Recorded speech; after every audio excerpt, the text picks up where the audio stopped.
నేను అడ్వకేట్ చౌహాన్. మిత్రులారా, రీసెంట్ గా సుప్రీంకోర్టు ఒక కీలకమైనటువంటి తీర్పునిచ్చింది.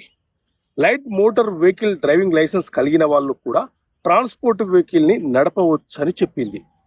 వాస్తవంగా నడపవచ్చా అని అంటే మిత్రులారా, 2017 సంవత్సరంలో ముకుంద వర్సెస్ ఇన్సూరెన్స్ కంపెనీ కేసులో త్రిసభ్య ధర్మాసనం ఏం చెప్పింది అని అంటే 7,500 కిలోల లోపు బరువు కలిగినటువంటి ఏ వెహికల్ అయినా సరే light motor vehicle driving license కలిగినటువంటి వ్యక్తులు ఆ వాహనాలను నడపొచ్చు అని చెప్పింది.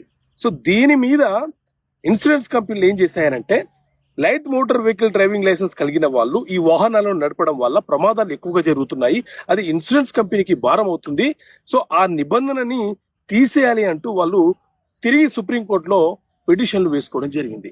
సో దీని మీద విచారణ జరిపినటువంటి 5 బెంచ్ల ధర్మాసనం ఏం చెప్పింది అని అంటే 7,500 కిలోల లోపు బరువు కలిగినటువంటి బస్సు, ట్రక్కు, రోలరు ఏ వెహికల్ అయినా సరే light motor vehicle driving licence కలిగిన వ్యక్తులు నడపవచ్చు.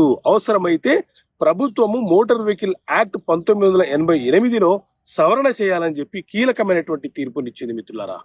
కాబట్టి ఈ light motor vehicle driving licence కలిగిన వాళ్ళు ట్రాన్స్పోర్ట్ వెహికల్ లను కూడా నడిపే అవకాశం కల్పించబడింది. ఓకే మిత్రులారా, థ్యాంక్ యూ.